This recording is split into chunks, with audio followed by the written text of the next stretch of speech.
राजशिष्टाचार मंत्री जयकुमार रावलांवर धुळ्याच्या पालकमंत्री पदाची जबाबदारी सोपवली। धुळ्याला तब्बल 25 वर्षांनंतर जिल्ह्यातीलच मंत्री पालकमंत्री म्हणून लाभले असल्याची प्रतिक्रिया यावेळी रावलांनी दिली आहे। त्याचबरोबर पालकमंत्री पदासाठी निवड केल्याबद्दल मुख्यमंत्र्यांचे आभार रावलांनी मानले। बीड जिल्ह्याच्या पालकमंत्रीपदी उपमुख्यमंत्री अजित पवारांची नियुक्ती झाली। धनंजय मुंडेंनी अजित पवारांचं एक्स समाज माध्यमावर ट्विट करत अभिनंदन केले। बीड जिल्ह्याचं पालकमंत्रीपद मुख्यमंत्री अथवा उपमुख्यमंत्र्यांनी घ्यावं अशी मागणी केली होती। अजित पवारांना बीड जिल्ह्याची माहिती आहे, ते योग्य काम करू शकतील असा विश्वासही सुरेश धस यांनी व्यक्त केला। मंत्रिपदाच्या पदभारानंतर मंत्री नितेश राणे ऍक्शन मोडवर आले। बेकायदेशीर बांधकामावर कारवाई करण्याचे आदेश राणेंनी दिले। 319 बेकायदेशीर बांधकाम धारकांना नोटिसा देण्यात आल्या। बांधकाम 8 दिवसात हटवण्याची मुदत देण्यात आली। सोलापूरचे माजी महापौर महेश कोठे यांच्या कुटुंबियांची जयंत पाटलांनी भेट घेतली। महेश कोठे यांच्या जाण्यामुळे मोठी पोकळी निर्माण झाली असून ती कुणीही भरून काढू शकत नाही। एक चांगलं व्यक्तिमत्व आम्ही गमावले अशी भावना यावेळी जयंत पाटलांनी व्यक्त केली।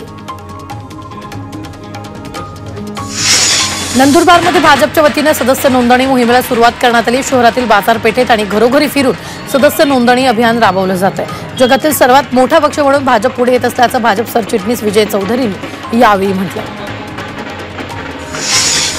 माजी आमदार दुष्यंत चतुर्वेदींनी शिवसेना पक्षात प्रवेश केला। उपमुख्यमंत्री एकनाथ शिंदे यांच्या उपस्थितीत चतुर्वेदींनी शिवसेनेत प्रवेश केला। मात्र चतुर्वेदींच्या पक्षप्रवेशामुळे नागपुरात शिवसेना उद्धव ठाकरे पक्षाला मोठा धक्का बसला आहे। पर्यावरण आणि नद्यांच्या संवर्धनासाठी पिंपरी चिंचवडमध्ये रिव्हर सायक्लोथॉन आयोजित करण्यात आली होती। खासदार श्रीरंग बारणे, अयोध्येतील राम मंदिराचे कोषाध्यक्ष गोविंद गिरी महाराज यांनी रॅलीचे फ्लॅग ऑफ केले आणि शहरातील नागरिक मोठ्या प्रमाणात या रॅलीत सहभागी झाले। मुंबईत वीरमाता जिजाबाई भोसले वनस्पती उद्यान आणि प्राणी संग्रहालयात 28व्या पुष्पोत्सवाचं आयोजन करण्यात आलं। 31 जानेवारी ते 2 फेब्रुवारी हा पुष्पोत्सव भरवण्यात येणार आहे। विविध प्रजातींची फुलझाडं, फळांची रोपटी, रंगीबेरंगी फुलझाडं, औषधी वनस्पती असा सुमारे 5000 रोपांचा या पुष्पोत्सवात समावेश असेल।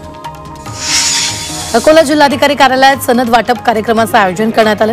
या कार्यक्रमात अकोल्यातील 22 गावांमधील 2116 लाभार्थ्यांना प्रातिनिधिक स्वरूपात सनद वितरित केलं। ग्रामीण भागातील मालमत्ता धारकांना नोंदणीचा अधिकार प्रदान करून आर्थिक मदतांना प्रोत्साहन देणं हा उद्देश योजनेचा आहे।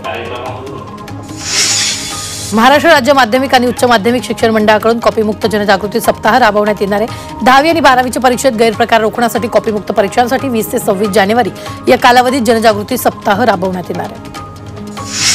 यवतमाळच्या आरणीमध्ये फनफिट मॅरेथॉनचं आयोजन करण्यात आलं। या मॅरेथॉनमध्ये 2000 धावपटू धावले। त्याचबरोबर झुंबा नृत्यावर थिरकण्याचा आनंदही यावेळी नागरिकांनी घेतला। तर या मॅरेथॉनमधील विजेत्या धावपटूंना 1 लाख रुपयांचं बक्षीस देण्यात आलं। नाशिकच्या मालेगावात तक्रार निवारण दिन साजरा करण्यात आला। यावेळी नागरिकांनी केलेल्या तक्रारींवर आढावा बैठक घेतली, त्यामुळे नागरिकांनी समाधान व्यक्त केले। नंदुरबारमध्ये सातपुड्यात नर्मदा नदीकाठच्या गावाला नवीन स्पीड अँब्युलन्स बोट देण्यात आली। जिल्हा परिषदेच्या CSR फंडातून 1.5 कोटी रुपयांची ही स्पीड अँब्युलन्स बोट नर्मदा काठावर तैनात केली। या बोटीमुळे नदीकाठावरील नागरिकांना आरोग्य सुविधा जलद गतीने मिळायला मदत होईल। प्रजासत्ताक दिनी कोस्टल रोड 100% खुला करण्यात येणार आहे, त्यामुळे वांद्रे ते मरीन ड्राईव्ह प्रवासी फक्त 12 मिनिटात पोहोचणार। 26 जानेवारीपासून पूर्ण क्षमतेने हा कोस्टल रोड मुंबईकरांच्या सेवेत दाखल होणार आहे। पुणे महानगरपालिकेच्या स्थायी समितीच्या बैठकीत रखडलेल्या प्रकल्पांना मंजुरी देण्यात आली आहे। या बैठकीत 12 कोटींचे प्रस्ताव मंजूर केले। त्याचबरोबर महापालिकेच्या अर्थसंकल्पात विविध कामांसाठी तरतूद केली आहे। गोदावरी नदी प्रदूषणात्मक करण्यासाठी महापालिकेकडून तयारी करण्यात आली आहे। नमामि गोदा प्रकल्प गुंडाळला जाण्याची शक्यता आहे। केंद्राच्या जलशक्ती मंत्रालयाकडून आता गोदावरी नदीची स्वच्छता केली जाणार आहे, त्यामुळे महापालिकेच्या हातून हा प्रकल्प निसटला आहे। धुळ्यातील सरकारी इमारती आणि सरकारी निवासस्थान बेवारस झाल्याची स्थिती निर्माण झाली। सर्व कर्मचारी आपल्या स्वतःच्या मालकीच्या घरात गेल्याने इमारती पडून आहेत। तर या ठिकाणी चोरट्यांनी इमारतीचे दरवाजे, खिडक्यांसह नळ चोरून नेले।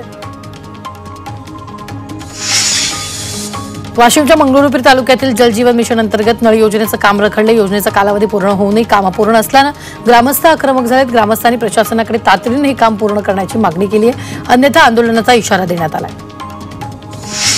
भिवंडीत 19 आणि 20 जानेवारीला 24 तास पाणी कपात असणार आहे। मुख्य जलवाहिनीच्या दुरुस्तीच्या कामामुळे पाणी पुरवठा बंद ठेवण्यात येणार आहे, त्यामुळे नागरिकांना पाणी जपून वापरण्याचं आवाहन भिवंडी महानगरपालिका पाणी पुरवठा विभागाकडून करण्यात आलेलं आहे।